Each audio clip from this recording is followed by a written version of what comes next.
Hello வணக்கம், இது உங்கள் சிவி. ஸோ சொல்லணும் எப்படி இருக்கீங்க? இப்போ பார்த்தீங்கன்னா தரமான சம்பவத்தை பார்க்க போகிறோம். அதாவது 8வது வாரத்தோட 2வது நாள் மார்னிங் ஓட்டு பார்க்க போகிறோம். அதுக்கு முன்னாடி பார்க்குற எல்லோரும் நம்மளோட சேனலை சப்ஸ்கிரைப் பண்ணிட்டு பாருங்கள். அது மட்டும் இல்லாமல் அந்த ஹைப்பை தட்டி விடுங்க. நம்மளோட சேனல் அடுத்த கட்டத்துக்கு போகும். இப்போ வாங்க அந்த வீடியோக்குள்ளே போகலாம். அதுக்கு முன்னாடி பார்த்தீங்கன்னா நேற்று நிறைய சம்பவங்கள் போச்சு. அதில் குறிப்பாக நிறைய உறவுகள் நிறைய பேரை வந்துட்டு உள்ளே இருக்கிற கண்டஸ்டன்ஸை வந்துட்டு வச்சு செஞ்சாங்க. அதில் இவங்க சொன்னது நல்லா சூப்பராக இருந்துச்சுங்க. அப்படின்னா நீங்கள் யாரை சொல்வீங்கன்றதை மறக்காமல் கமெண்ட் பண்ணுங்கள். அது மட்டும் இல்லாமல் FJ 2வது முறை கேப்டனாக வந்திருக்காரு. இதை பற்றி என்ன நினைக்கிறீங்க? எனக்கு தெரிஞ்சு கண்டிப்பாக வந்துட்டு இந்த வீடு 2 ஆக போகுது அப்படின்லாம் மாட்டுக்கிறதே கிடையாது. ஏன்னா நைட்டே வந்துட்டு பிளான்லாம் போட்டாங்க, விஜய் பார்வதி எப்படி வெளியே எவிக்ட் பண்ணணும் அப்படின்ட்டு. அது மட்டும் இல்லாமல் இந்த வாரம் டபுள் எவிக்ஷன் வேணுமா சிங்கிள் எவிக்ஷன் வேணுமான்றதை சொல்லுங்கள். இப்போ வாங்க அந்த வீடியோக்குள்ளே போகலாம். ஃபர்ஸ்ட் பிளேஸில் யார் இருக்கா அப்படி பார்த்தீங்கன்னா நம்மளோட விக்ரம் இருக்காங்க. இவங்க எவ்வளோ ஓட்ஸ் வாங்கியிருக்காங்க அப்படி பார்த்தீங்கன்னா 20,210 ஓட்ஸ் வாங்கியிருக்காங்க. ஓட்டிங் பர்சன்டேஜ் பார்த்தீங்கன்னா 16.95. விக்ரமுக்கு வந்துட்டு அவருடைய டீம் விக்கல்ஸ் டீம் அதுலேருந்து தான் வந்திருப்பார்னு நினைக்கிறேன். அவர் பேசும்போது தெரிஞ்சுது. ஸோ அவர் வந்து சொன்ன ஒரு முக்கியமான காரணம் என்னென்னா, நீங்கள் வந்துட்டு ஒருத்தவங்களுக்கு அன்ஃபேர் நடக்குதுன்னா அங்கே போய் அநியாயத்தை தட்டி கேட்குறீங்க. இது எப்போ நடந்துச்சுன்னு யோசித்தேன். கிபி 1945 நடந்துச்சுருந்தாங்க. ஓ அப்படி சொல்ல வரீங்களா? ரைட், அப்போ இருக்கும் அப்படி நம்ம இருந்துச்சு. ஏன்னா நம்ம கண்ணில் பார்க்கல, அதனால் பார்த்தா நம்ம கண்டுபிடிச்சிருப்போம்ல அப்படி நம்ம இருந்துச்சு. அதுக்கப்புறம் அவங்க என்ன சொன்னாங்கன்னா, அதே மாதிரி கூட இருக்கிறவங்க அன்ஃபேராக பண்ணால் கூட நீங்கள் தட்டி கேட்கணுன்ற மாதிரி சொல்கிறாங்க. கூட யார் இருந்தால், ஓ சுபிக்ஷா வியானவ சொல்கிறாரா, சூப்பர் பாஸ், பெசாம விக்ரம் போது நீங்களே வந்து விளையாடுங்கன்ற மாதிரி இருந்துச்சு. பட் அவர் என்ன முடிவு எடுக்க போகிறாருன்னு தெரியல. ஆனால் ஒரு சூப்பரான முடிவு சொன்னார். என்னென்னா, ரம்யாவோட முகத்திலே கிழிக்கணும்னு சொல்லிட்டு இவரும் கனியும் ஒரு பிளானை போட்டாங்க. ஏன்னா அன்புக்கு அங்கே விட்டு அவங்க வெளியே போனதுனால. 2வது பிளேஸ் பார்த்தீங்கன்னா கமருதன் இருக்கார். இவர் எவ்வளோ ஓட்ஸ் வாங்கியிருக்காரு அப்படின்னு 15,413 ஓட்ஸ் வாங்கியிருக்காரு. ஓட்டிங் பர்சன்டேஜ் பார்த்தீங்கன்னா 12.93. ஸோ கமருதீனுக்கு வந்து அவருடைய ஃப்ரெண்டு சூப்பராக ஒரு விஷயம் சொன்னார். என்னென்னா, பிக் பாஸ் வீட்டுக்கு போனது நீ என்ன ரேஷன் கார்டு வாங்குவான்னு கலாச்சி விட்டார். செம்ம அசிங்கம் இல்லை. ஆக்சுவலாக முதல்ல வந்துட்டு விஜய் பார்வதி பின்னாடி சுற்றிட்டு இருப்பார். அதுக்கப்புறம் இப்போ வந்து அரோரா பின்னாடி சுற்றின விஷயங்கள்லாம் போச்சு இல்லையா, அதை வந்து சொல்கிறார்.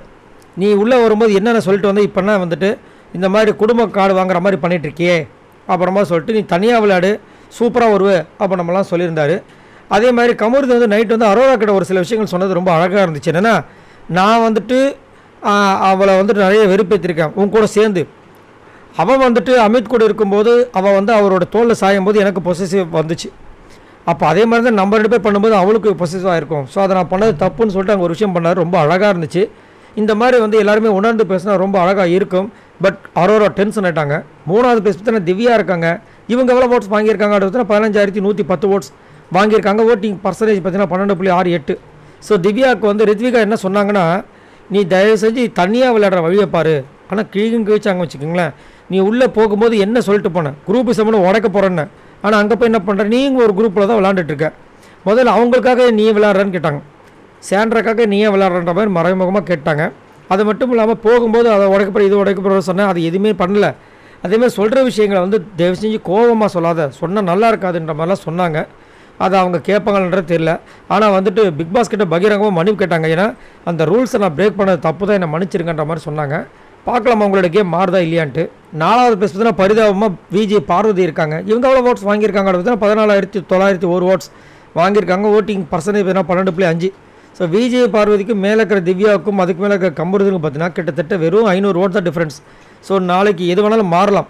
அதாவது இன்றைக்கி இதுக்கப்புறம் எது வேணாலும் மாறலாம்.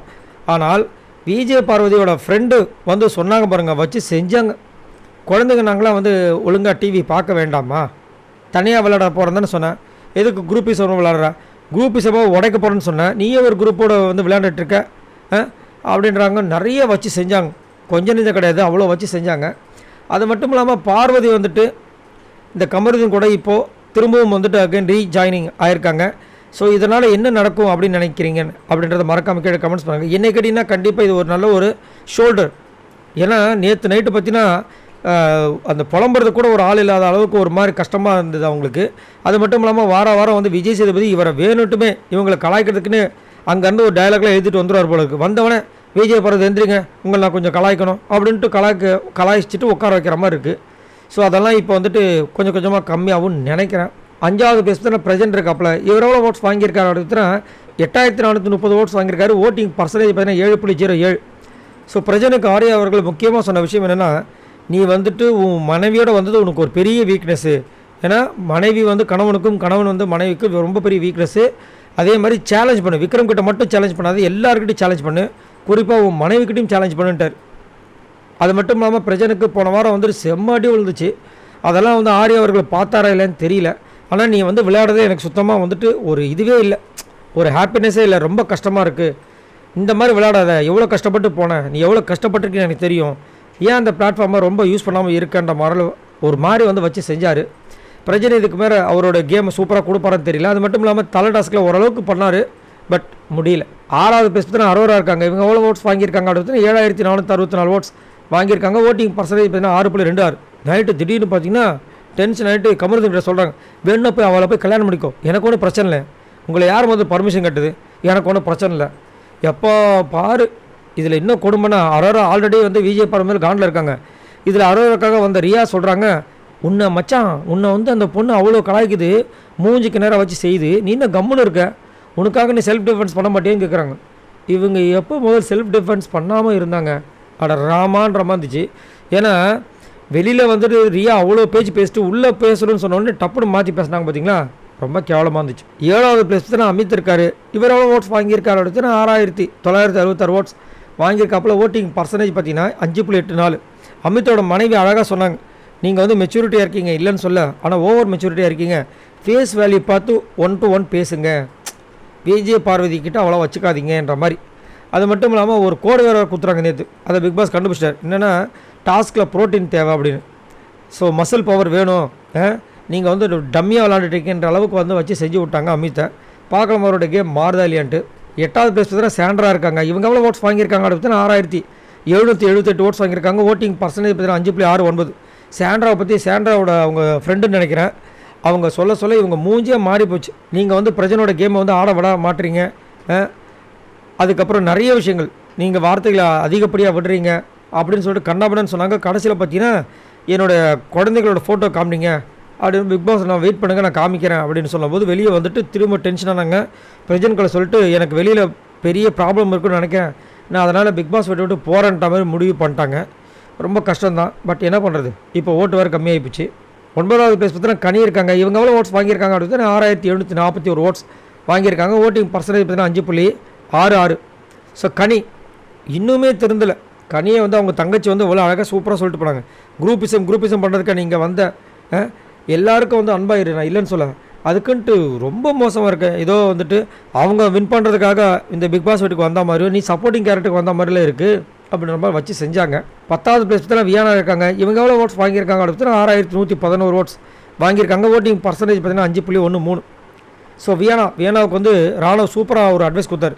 ஃபஸ்ட்டு 3 வாரம் செம்மையாக இருந்தீங்க, நல்ல போல்டாக வந்துட்டு கொஷின்ஸ்லாம் எடுத்து வச்சிங்க, ரொம்ப அழகாக இருந்துச்சு. அதுக்கப்புறம் வியானாவை தேடுற அளவுக்கு தான் இருக்குது, தயவு செஞ்சு அப்படி பண்ணாதீங்க அப்படின்னு சொன்னதுக்கப்புறமும் வியானா வந்து பண்ணுவாங்கன்னு கேட்டிங்கன்னா கண்டிப்பாக பண்ணிட்டு தான் இருக்காங்க. எஃப்ஜே பின்னாடி சுற்றிட்டு தான் இருக்காங்க, ஒன்றும் பண்ண முடியாது. லாஸ்ட்டாக பார்த்தீங்கன்னா ரம்யா இருக்காங்க. இவங்க எவ்வளோ ஓட்ஸ் வாங்கியிருக்காங்க அப்படின்னா 5483 ஓட்ஸ் வாங்கியிருக்காங்க. ஓட்டிங் பர்சன்டேஜ் பார்த்தீங்கன்னா 4.6. ஸோ ரம்யா இப்போ ஒரு புது டெக்னிக்காக வந்துட்டு அப்படியே அன்பகங்கலேருந்து வெளியே வந்து இப்போ விஜய் பார்வதி எனக்கு கமருதனுக்கு சிங்சாக் தட்டிகிட்டு இருக்காங்க. ஆனால் இவங்க வெளியே வந்தது கனிக்கும் விக்ரமுக்கும் பிடிக்கல, அதனால் அவங்க முதலே பிளானும் போட்டாங்க, இந்த வாரம் ரம்யாவோட முகத்திலே கிழிக்கிறோம் அப்படின்ட்டு. சரி, இவங்க எல்லோரும் மொத்தமாக வாங்கின ஓட்ஸ் இது வரைக்கும் பார்த்தீங்கன்னா 1,19,198 ஓட்ஸ் வாங்கியிருக்காங்க. ஸோ நீங்கள் உங்களோட கருத்தை சொல்லுங்கள், இந்த வாரம் யார் வெளியேறுவாங்கன்னு நீங்கள் நினைக்கிறீங்க? மறக்காமல் கமெண்ட்ஸ் பண்ணுங்கள். பாய் நண்பர்கள்.